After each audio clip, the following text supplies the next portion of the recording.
Hi guys, and welcome back to another video. I recently took a trip. This was my first time traveling internationally with my friends, and something that we had dreamt of doing for a long time, and it was for such an exciting reason, a childhood best friend's wedding. It's just a lot of exciting stuff. It was interesting because I have been going through sort of a difficult season of life, so I think I was putting certain expectations on this trip to sort of lift me out of my sorrows. I always knew that that quote was true, where they say, everywhere you go, you bring yourself. When we do switch up our environment or we go somewhere else or on a little adventure, it can show us a lot about ourselves and how present we're willing to be. When we're faced with circumstances that we've always dreamed of happening, how do we actually soak in those moments and be present within them? I got a new journal when I was away, and I've just been reflecting on longing versus living.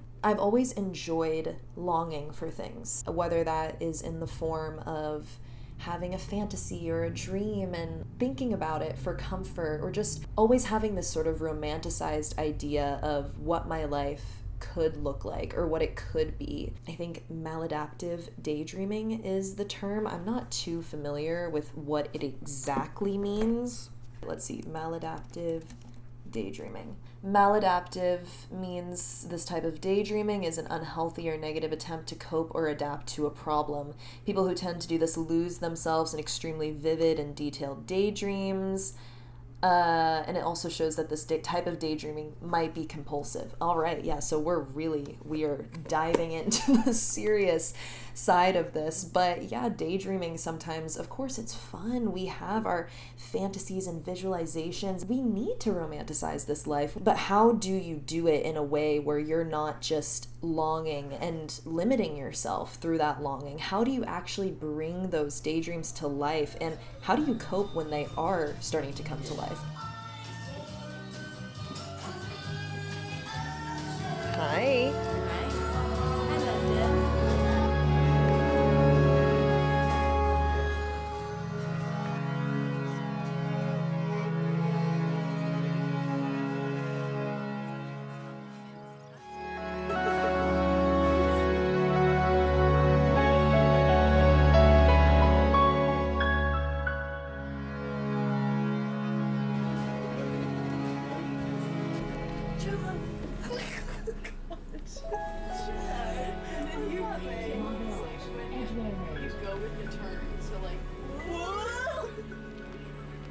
We become so familiar with the longing that we forget to find that magic in our everyday, find that romanticization within our everyday, within our life, when something happens in a way that maybe we didn't expect it to or believe it would play out.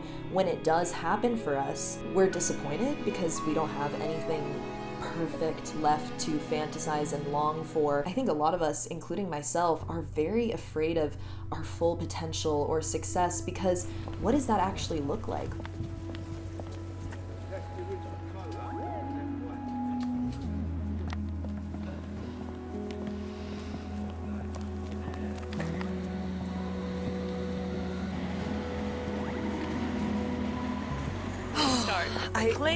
Okay. We have a lot of stories for you guys. I wanted to read you a little bit of some diary entries and also some thoughts that I was writing on my screen here. There's sort of this nature to longing and fear, they can definitely feed each other. It's a cycle. When we long for something that feels different from our everyday, that feels different from our reality, but it sort of stays a longing because we're afraid of that path to it. We're afraid to be disappointed. We're afraid to fail. And we can tend to get so caught up in longing that it limits us from actually living out our desires, or it causes us to build expectations that aren't always met in the ways that we expect them to be. When I get very anxious, I feel that someone will rip my world as I know it right from under me, that the rug will be swiped, the ground will shake, and I will permeate into something unknown.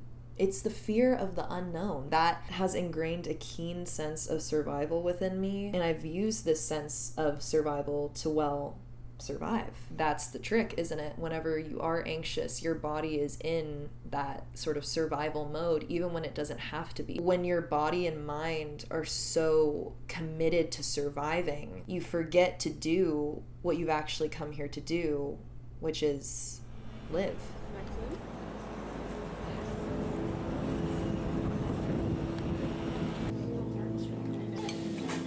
Oh, wait a second, go back.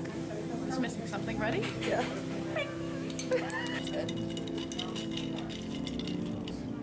Alrighty. Like I was saying, there's this sort of disillusionment. Disillusionment. There's a disillusionment to certainty and expectation. I've heard so many people say, oh, like, I'm disappointed in myself. I thought by this point in my life I would be here. We have these, the world has these expectations, families, everything, but we have that. We have those expectations on ourselves, sometimes the heaviest. I feel like I've taken expectations from the world, from society, from my family, from my culture, from everything, and sort of customized it all to this sense of expectation that I put on myself. I don't know if that feeling ever goes away, but I think we really feel that when we're becoming adults, like trying to do it right or trying to just figure it out. Yeah, so I said I'm humiliated by my own certainties and what is now left of them. This has been the strangest, most unfamiliar year of my life so far.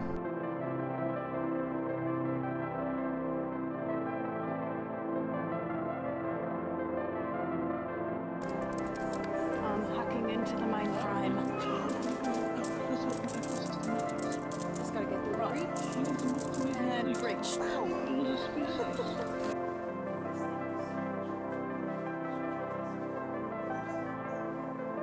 You already saw the YouTube channel. It's interesting. From American Watermelon Story. What are they called though? Kitty kittens. It tastes like Sour Patch Kids. But I think they're a little bit better. These? Okay. Yeah. They're not too sweet. You don't have Sour Patch Kids. No, I do. Like, you don't have Reese's.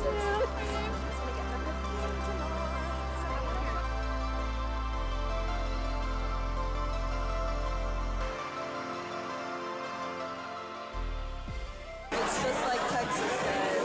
We really got the longhorns on the wall. We got the guns on the wall. Feeling like we're right at home, honestly. Yeah, it's just like extra pad. Yeah. Something. Yeah.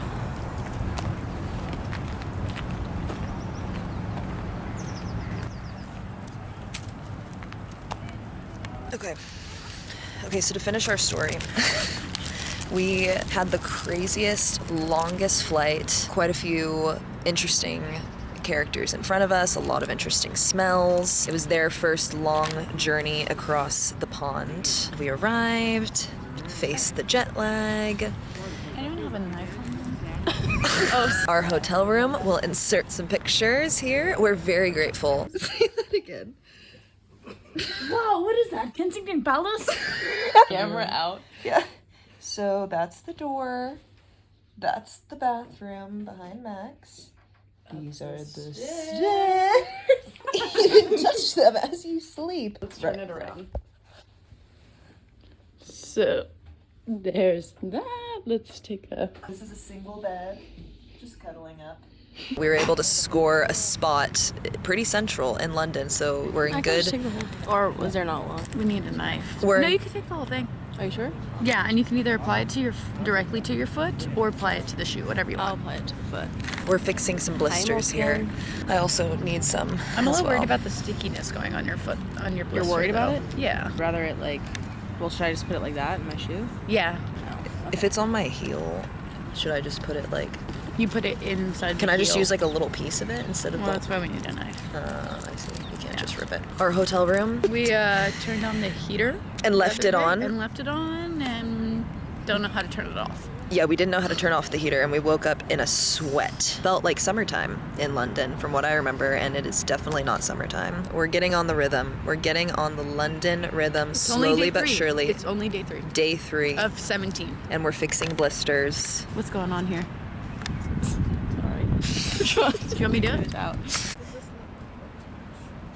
Sometimes dreams are easier kept as dreams, being called dreams because there's an illusion that they're separate from our reality. Longing for something keeps us safe of the disappointment or changed expectations that we could possibly face. And I found myself teetering between clinging to the past for comfort or longing and living in the idea of the future, avoiding my present moment. Basically, I'm just saying, like, it wasn't until I started making some decisions for myself, the more that I started to change and the more that my reality started to change, the past felt more and more unreachable, and also my expectations for the future that I would find comfort in. I started making the changes, taking the risks, and investing in those dreams and those expectations that they started to happen, and it didn't look the way that I was finding comfort in the fantasy. It doesn't feel like that comforting sense of longing. It feels like we are taking the risks to make that happen, and our expectations don't always get met. It happens differently than we might have ever expected it would.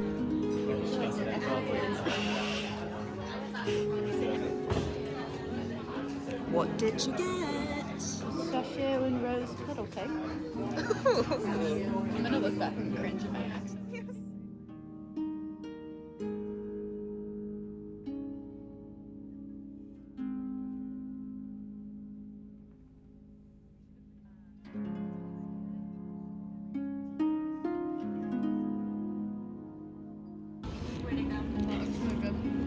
I felt like there was nowhere to turn but the moment I was in. But what if you don't really want to live the moment that you're in? We avoid the present moment for a reason. That's why we fall into depression, anxiety. Being present is difficult, especially in this day and age, or especially if we are dealing with fears of the future, feeling stuck in the past. We don't prioritize learning how to be present. Anything dreamlike that I would turn to before either became tangible enough to fear or too real to find any solace in. I'm gonna eat all of that in like 2 seconds. Wow. I'm pretty impressed. Feel the smoke. I have a feeling that Layla will not be impressed either. Sorry. No. She told me. She was like, don't get this. You can get them for like £2. £2 and a huge box, not just a tiny one. But do you think they're worth it? They taste the same as a £2 box. It's a rip-off, yeah. This is amazing though. This is like half the size prawn. Okay. It's fresh.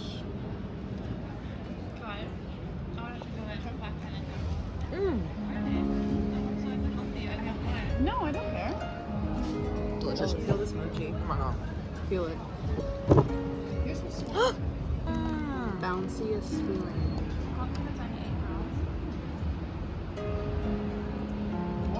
It's like mousse. More savory stuff I got in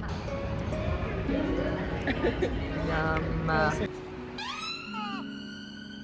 What happens to the fantasies that we begin to live out? The ones that become too real to find solace in? What happens when we can no longer find comfort in the longing how we once did? Sometimes we get so caught up in patterns of survival, like what we were talking about. When you allow yourself to sink into the present moment, which we can do at any time, those senses of survival that we're usually used to living off of, they don't know what to do. Sometimes, like, embodying the present moment or making the best out of things that are happening to me, trying to bridge that gap between my dreams and the present moment and enjoying that moment, finding the magic within it. Sometimes our bodies don't even know how to do that. Sometimes we're programmed to think negatively, to complain, to fear the future, long for the past, and we don't know how to just sit with ourselves.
So I look this way because I'm deathly ill right when we get to Paris. Chloe has taken me to the hospital about a mile from where we're staying. Just saw a naked, large French man running through the corridor, screaming. You could probably hear him a little bit. I'm not gonna film around us because that is not okay to do that, but we are surrounded by people slumped over and sleeping.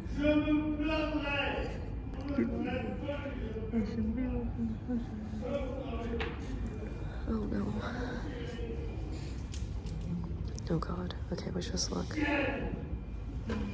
And with traveling and going out of your comfort zone and all this, like even when there are complications or unexpected turns of events, like for example, last summer I went to Italy for the first time. I actually vlogged it, the whole thing. You can watch it on my channel. I love that video and it was a fun memory. But what happened? Oh yeah, I was sick. I felt kind of sad with that too because there was so much I wanted to get out of that and I just didn't feel good, and like it kind of, our planning was all over the place, and you know, there was like a level of disappointment there when it came to the longing for something and having the expectations not totally met. But that's what I'm saying, is like those are the moments where we get to make it real. Like we get to enjoy what is presented to us. Maybe it didn't look the way that we thought it would, but how can we enjoy it anyways? And when I was feeling so bad during these travels and I couldn't go out, I couldn't enjoy time with my friends, and I was just sitting there, how can I still make the most out of this?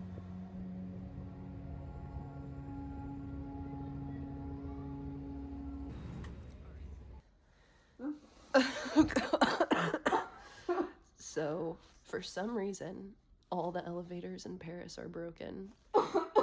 The place we're staying right now has an elevator, but it's broken. So, we just walked up 10 flights of stairs with the heaviest luggage ever. I have not eaten a proper meal for days. We're gonna go get ramen or whatever we can possibly find around here.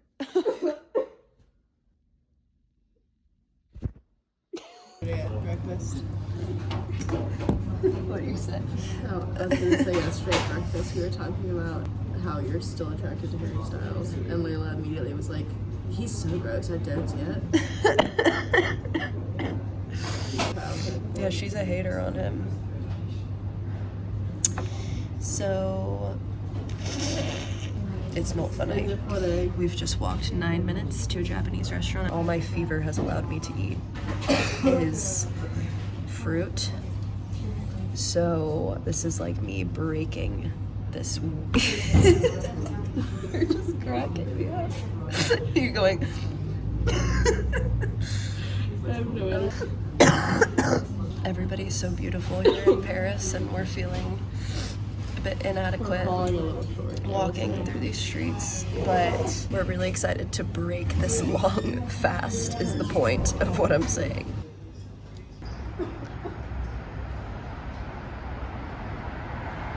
Bonjour from Paris. We are having a magnificent time.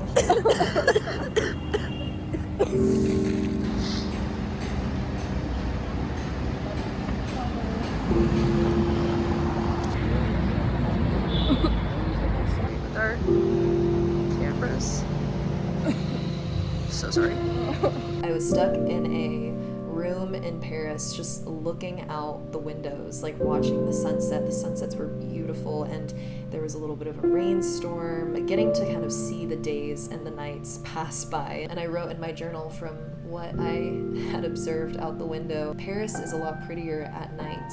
Because I wasn't very physically inept while traveling, it had me naturally surrendering to the present moment. With my senses being fairly limited, I was able to give to what was in front of me, taking interest in the world around me or the people around me. It had me paying attention to things that maybe I wouldn't always pay attention to if I felt 100%. And then I was just really getting into a part here where I was talking about how every moment we have the ability to let ourselves be present and to continue to grow that sense of presence. Some call it Christ consciousness. I know there's other words and labels for just like being in that state of peace. Like we're all ultimately wishing for material things or saying we want certain things because they come with a feeling. They come with a feeling of satisfaction or freedom or excitement. Those things, we can make those happen. We can bring those specific experiences into our life. How can we find those senses of peace and fulfillment right now to continue to bring us closer to that, bring us closer to our dreams, bridging that gap? How can we find it now?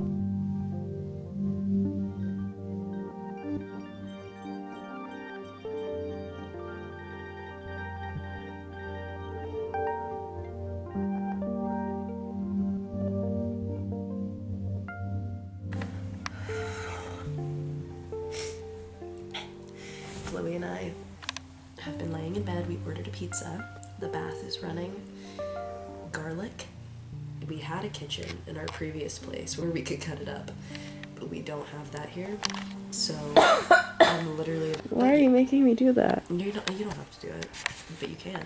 Maybe I'll eat half of it and you can eat the other half. No. But nature's antibiotic. Here we go. How do you zoom in? With the thing on top. Oh, God. Okay. That's really bad. And we're gonna. Oh. Oh my gosh. We're gonna down it with some elderberry syrup. Wow, this is the reality. Oh, I can smell it. Oh my God. Yeah, No, I do. no, I can't do that, Anaya. Oh my gosh.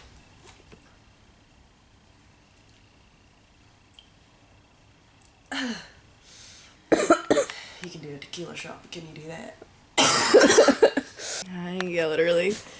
I'll show you guys the bath. There's Chloe enjoying our. I'm loving the view of all of our belongings lined up here. Bathtub.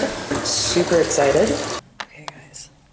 I just got out of a really hot bath, scalding hot, and I feel like it really helped my sickness. We have had the unluckiest time with stairs here.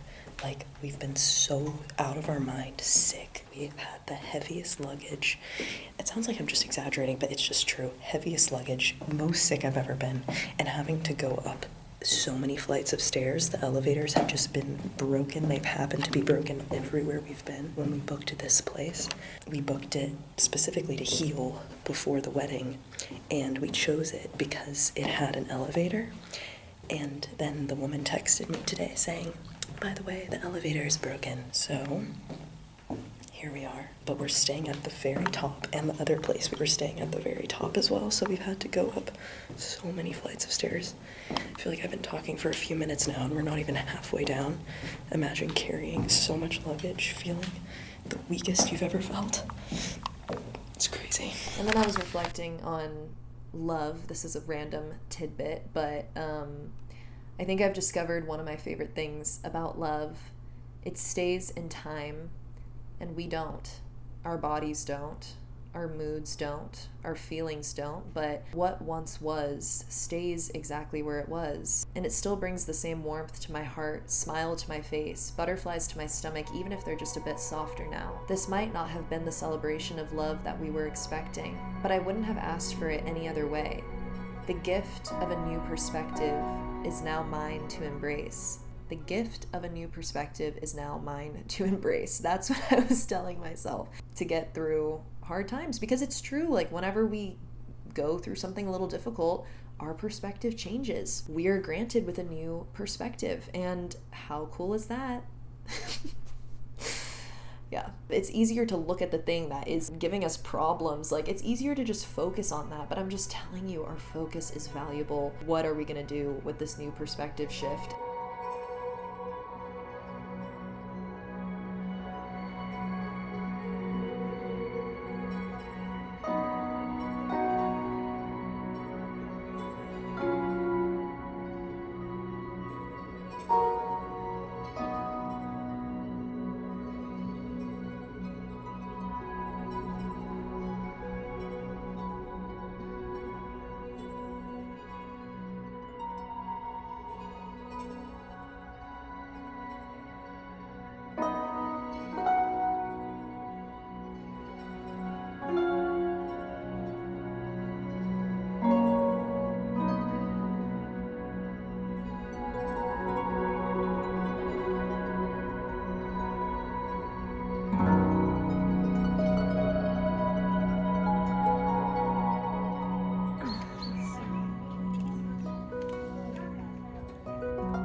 On the way to Trevi's wedding.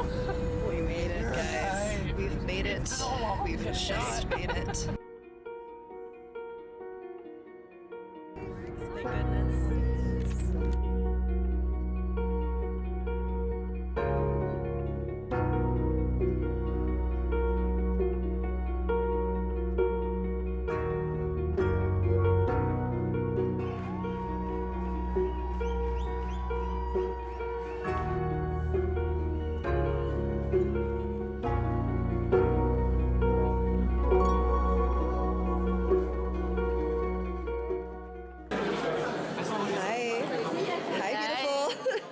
Hey, everybody.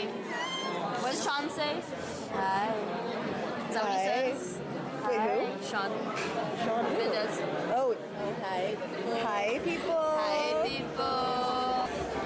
What do you guys have to say? What do we have to say? We have magic flowers. No, but it's been long. It's been exciting. Yes. It's so cool, like, seeing everyone from our lives all in the same place. Everyone always says, oh, it's the best day of your life. And you feel like you have to make it like that. But honestly, just having everyone that you love so close is what does it naturally. And check this out. Zoom in if you can. Look at that. You did that. See the judge? You're not slick.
No bad reviews.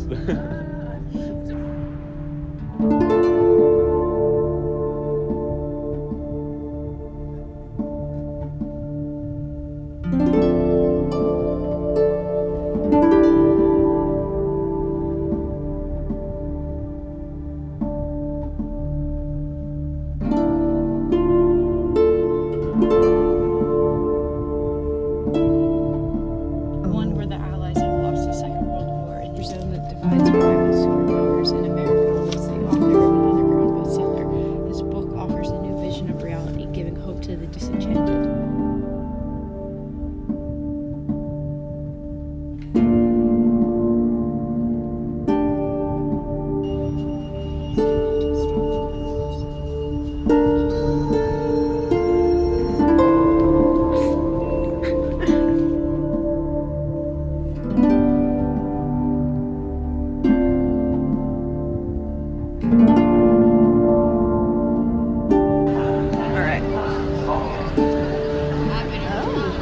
Good.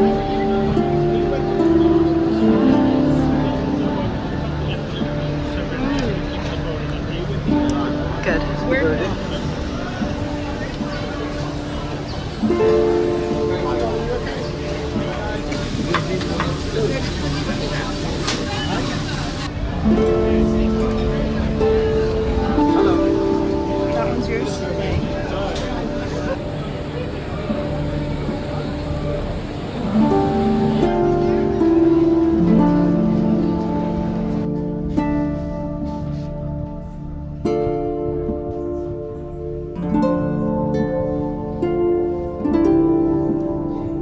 Finding presence within the everyday, within the mundane, within the expectations not met. I wrote, whatever glamorous ideals I dream of them because I already know them.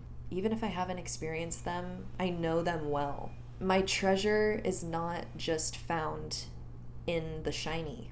It's not just found in the things going my way and everything going as expected. I'm a writer, one who can't be afraid of getting my hands dirty. That means responsibility for excavation. This means listening when nature finds that weak spot and demands of you there. This means trusting and accepting what life has to offer up the moment that I am living it. My art, my peace, and my presence find me there every time in the moment that I'm being given. Even if it's not one that I want to necessarily be living, it's the moment that I'm being given. That's when I'm gifted a shine brighter than any material on earth could provide me. I wrote down, bring your magic to whatever life throws at you and watch what happens. Learning to imagine gold in an empty pocket, therefore creating it. Interior perfection in the cracked tiles in the bathroom. Finding beginnings in the dirty wall. Finding the present moment in the beige streets of Paris that I witnessed through half-shut eyes. In the passing of strangers that I've never seen before and will never see again. In the city's whip of winter air. In the polished streets of London. In the bus that flung me through the aisle. In the new and old grass I get to walk upon. In the sleepless nights, the early morning flights. In the scratchy throat that breathed in Milan last summer, and in the legs that launched me into Lake Como. It's in the moments I decide to miss out as it sits and stares me down. In the honeysuckles I get to meet this time around in Hampstead. It radiates at the bottom of the springs that are patiently waiting to envelop me back home. It lives in the sickness, in the dirt, in the cure, in the childhood crushes and getting on that plane again and again. It lives in the sunshine, in the daffodils so yellow and proud as they look down at the winter's ground that they grew from. It lives in the night out, in the FaceTimes, the ugly cries, the goodbyes, the see you next times, the moments it all feels so right, and the ones we swear we will not make it through. It's there the next morning when you do. When my dad says I'm proud of you, it lives in the fear of the cracked tooth, the migraines, lugging suitcases, the flu. And when we realize it's time to go, the second spring decides to tease us with its beginnings, and when winter is ready to put itself to rest. It's waiting in the tiny twin-size bed, it's waiting under my feet, and it's living inside my head. I've been given the ability to witness the art of this life. This is something that nobody can take from me. That sense of survival that is within me, that anxiety, feeling like my world or everything could be taken from me, a fear of the unknown, the present moment that I'm speaking of, it can't be taken from me. I will always be a witness to the moment that embraces me.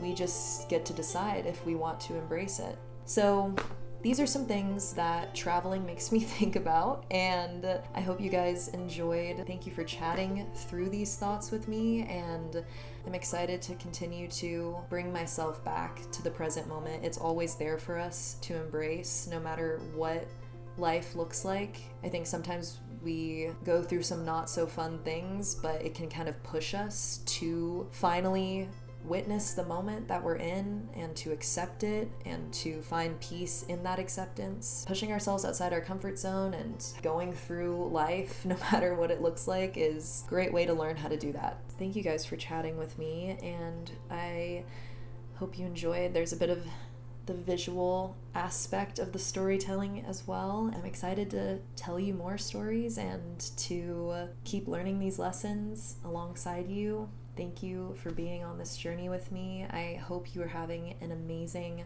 morning, afternoon, evening, whatever you're doing, wherever you are.